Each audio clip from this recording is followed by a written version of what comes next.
여러분 안녕하십니까? 사주 장명가 장세진입니다. 사주의 원국을 부모로부터 물려받은 성향, 적성, 건강으로 본다면 대운, 세운은 내가 살아가는 해당 기간의 여건, 조건, 상황, 분위기를 말합니다.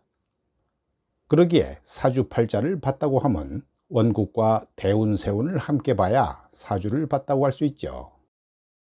오늘의 영상은 원국, 대운, 세운의 개념과 그 해석에 대해서 살펴보겠습니다.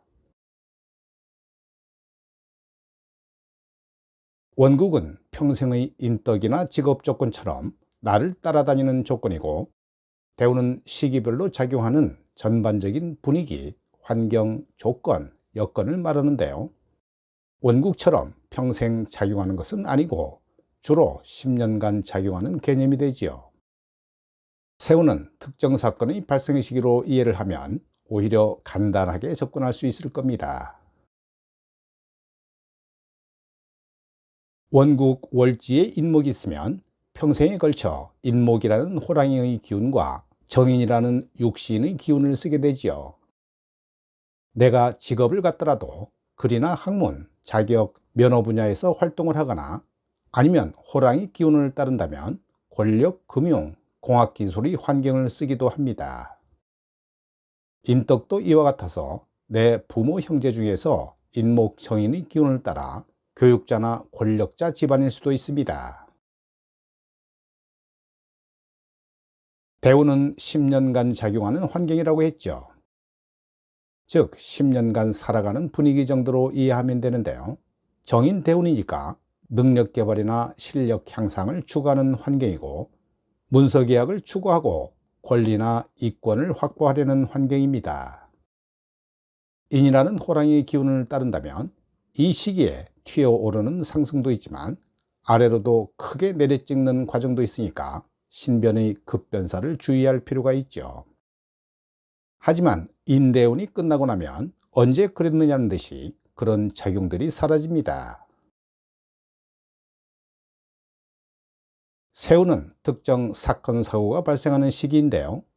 해당 연도에 공부를 하거나 자격 면허를 취득하거나 문서를 잡는 일이 생길 수 있지요.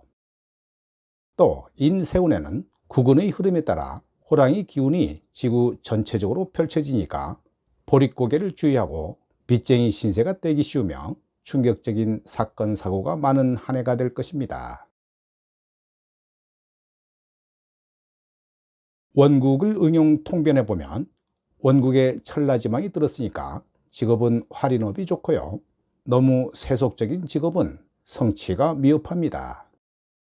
활인업으로 가려면 공직, 의료, 법무, 교육 등의 분야가 좋고, 정신적인 활동 분야로 가려면 예술이나 종교적인 분야가 좋은데요. 상업성이 깃든 것이 좋으니까 상업 예술을 가도 좋습니다. 아니면 국내가 아닌 해외로 나가야 직업 발전이 조금은 긍정적입니다. 이 시기의 전반적인 환경은 일이 진행될 듯 하면서도 제한이 걸리고 정체가 되기도 하므로 활동에 주의가 필요합니다. 활인업인 공직, 의료, 법무, 교육, 비세속적인 예술, 약간의 상업성이 깃든 상업예술은 나쁘지는 않고요. 일반적인 세속적인 일은 성취가 매우 미흡하지만 임시 방편으로 해외나 야간 활동 환경을 이용한다면 무난하기도 합니다. 올해는 앞길에 안개가 낀 것처럼 잘 보이지 않을 수 있죠. 즉 마음이 좌불안석일 수도 있는데요. 함부로 움직이고 일을 벌이게 되면 오히려 관재수가 따르게 되고 일을 그르칠 수 있습니다. 잠시 현재 자리에서 내실을 다지고 기다리는 형태로 지낸다면 무탈하게 지낼 수 있습니다. 라고 통변을 해도 좋습니다. 사주팔자를 해석할 때 원국에서 많은 쓰임이 결정이 되고, 대운, 세운은 상대적으로 거둔다고 보기도 하는데요. 대운은 원국의 쓰임새가 펼쳐지는 무대와 같지요. 생황사묘 과정을 거치면서 드러나고 사라지는 현상을 만들어주는 것이 대운이라면, 세운은 특정 사건을 열어줍니다. 비유를 해보자면 원국은 망치로 태어났느냐 아니면 칼로 태어났느냐는 개념이지요. 어떤 사람은 사주팔자에 칼도 있고 망치도 있으니 두 개를 다 쓸 수 있는 사람이 있고, 낚싯대까지 있어 세 개를 다 쓸 수 있는 사람이 있습니다. 대우는 활동 무대나 분위기와 같은 개념인데요. 그래서 건설 현장의 환경인지 어촌의 환경인지 전쟁의 환경인지를 10년간 주관합니다. 그리고 세우는 특정 사건인 개념으로 건설 현장에서 동료랑 싸우거나 사고를 당하거나 하는 사건과도 같은 것입니다. 원국에 비겁이 있으면 평생을 독립적인 활동, 경쟁의 활동을 추구하려고 하죠.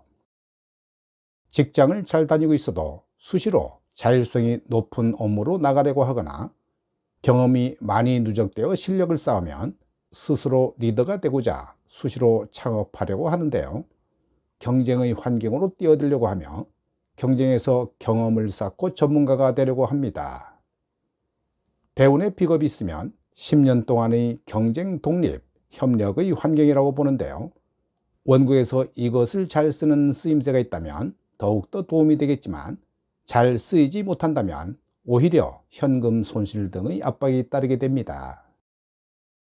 세우는 사건으로 발현되죠. 비겁 세우는 경쟁 사건, 협력 사건, 독립 사건이 발생하는데요. 친구에게 돈 빌려주고 떼이거나 동업을 하거나 하는 시기입니다.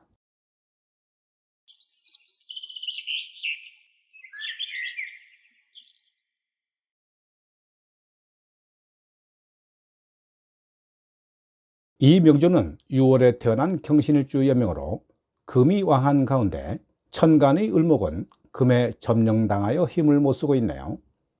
다만 월간의 을목정제는 일간 경금과 을경합을 이루고 금이라는 결과물을 내고 있는 게 특징인 사주입니다. 현재 무자대운을 지나고 있는데요. 무토편인은 도식작용을 한 번 할 수는 있지만 큰 피해는 없을 것으로 봅니다. 지지자수상관은 신자 반합도 되고 자오충도 되는데요. 자오충은 관의 변동사항인 퇴사, 이직, 휴직 등이지만 세운에 따라 조금씩 달라질 수 있습니다. 경자년은 퇴사할 가능성이 높은데요. 천간합과 자오충의 영향을 받을 것으로 봅니다. 대운의 지지와 시지가 자오충이 형성되면서 강하게 나오는 시기는 무자대운이 되는데요. 세운에 따라서는 오화가 깨지는 현상이 될 수도 있고, 경자년처럼 자년이 오게 되면 자수 대운과 함께 오화가 약해지게 되므로 특히 더 그럴 수 있죠. 따라서 대운도 세운처럼 계산이 필요할 수 있습니다. 무조건 대운이 원국을 형충한다고 해서 꼭 그렇게 된다는 보장은 없지만, 세운에 따라서는 대운과 원국 간의 형충이 전혀 안 일어나는 경우도 있습니다. 오늘 영상은 여기까지입니다. 여러분 대단히 감사합니다.